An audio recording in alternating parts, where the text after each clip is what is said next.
so I want to talk about the Chinese soldiers that were captured in Ukraine and what this means, and we'll just try to unpack and make some sense of it. Is it like the North Korean experience, or is it something less, or what exactly is going on? So there's breaking news: 2 Chinese soldiers captured during fighting in eastern Ukraine. Now, one of the big differences here is that the North Korean soldiers were fighting within Russia in the territorial boundary that is Russia. These are in Ukrainian lands. And so here's an image of one of the Chinese soldiers. He's talking about what has happened to him. Russian army uses Chinese nationals in its ranks, according to Tender. 2 of these militants have been captured in the Donetsk region. Documents and their possessions confirm their IDs and origins. I mean, they're not just passports, but even Chinese credit cards and things along those lines. Okay, 2 Chinese nationals fighting on behalf of Russia have been captured. Zelenskyy is demanding an explanation from Beijing.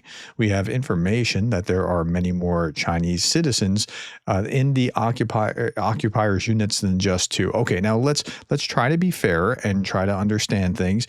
So there are Americans and Brits and other nationals in the Ukrainian ranks, right? So, just because they're Chinese soldiers fighting for Russia doesn't mean that there is the same kind of thing as what we saw with North Korea. The trick is we just don't know how much is there. But there's enough that Zelensky's calling that out. And with that, Jane Kiev added this: today's capture of Chinese troops deep in Ukraine is just part of another worrying trend, which Europeans still fail to grasp.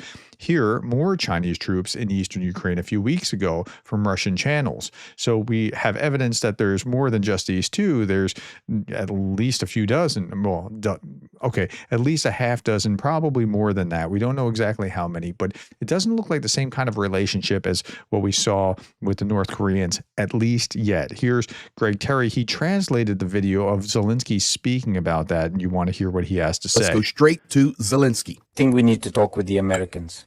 They might change their stance, especially after today's news. We've captured Chinese soldiers on Ukrainian soil. Ukrainians engaged in battle in Donetsk region at Tarasivka and Bilohorivka. Out of 6 Chinese soldiers, 2 are now in captivity. We have their documents, passports, even credit cards. They're Chinese citizens. I believe this is a crucial development. The US needs to pay more attention to what's happening today. This is another country militarily backing Russia's invasion of Ukraine. After Iran and North Korea, China's now on Russia's side. But there's a difference. North Koreans fought us near Kursk. The Chinese are fighting on Ukrainian territory. This is a key point we must discuss with our partners. Urgently, I think. We're strong but can't fight many countries wanting something from our land. Hopefully, Americans will talk more with Ukrainians than Russians. We also hope the Chinese side will respond. I've asked our foreign and defense ministers to contact their Chinese counterparts for explanations. Okay, so, and this is one of the soldiers explaining, he's shooting at things and that sort of thing. Okay, so the Chinese soldiers were captured by Ukrainians on Ukrainian territory, and this is what we know to be true at this point. Okay, so how do we process this? Is it the same thing as the North Korean situation? No, as far as we know, it is not. It is. We know that there are some Chinese nationals fighting with the Russians. How big is it? We just don't know. So it could be the same as the Korean situation, but we just don't know. So we're not going to jump to conclusions. Like, I hope that there's not a lot of thumbnails going, Chinese soldiers are in Ukraine. It's all over. It's World War III. We don't want to do that. We want to consider and think through what's happening. Now, I was on a podcast with Anna from Ukraine and Yulia, and I'm trying to think if it was just the 3 of us. But at one point, Anna said that, we shouldn't call this the war in Ukraine. We should call this the Russian, North Korean, Iranian, Chinese war on Ukraine. And that's actually a legitimate way of looking at this, because there are these elements from these other nations that are, fighting against Ukraine. now Zelensky made the point, like, we can do a lot, but we can't. How many nations are we going to have to fight? And if the U.S. yawns at this, and I think the U.S. very well might yawn at this is going to be bad. If Europe yawns at this, it's even worse, because there should be something happening here. So the foreign ambassador from China was called in, and I don't know what will happen with that. But as far as the U.S. goes, I don't think much will happen. And the reason that I don't think much will happen is this. I mean, right now they're trying to work out some kind of trade negotiation between the United States and China relative to the tariffs, and a tariff war escalating, and China has begun devaluating the yuan to compensate for U.S. trade madness. By the way, part of the reason that the Chinese are able to have such great amounts of imports into the United States is because of that. They devaluate their own currency. And isn't that bad? Well, yeah, but if your whole goal is to import or to export stuff out of the country, you want a weaker currency so that you can export it. If you have a strong currency, it's kind of bad for imports, which is something that are for kind of bad to be able to export your stuff if you have a strong currency, because that makes it expensive to the rest of the world. And it's something that Trump just doesn't seem to understand about how the import-export trade imbalance thing works, or even, I don't know why it's even important. But China has the U.S. has other problems, and the war in Ukraine is probably not going to rank because you have a handful of Chinese rank that high in the agenda of, well, wait a minute, now this has changed everything. So I don't think much is going to happen here. China has begun devaluating the yuan to compensate for U.S. trade madness. And then we have things like this. If the U.S., this is the Global Times, if the U.S. insists on launching a tariff war or a trade war, China will fight to the end.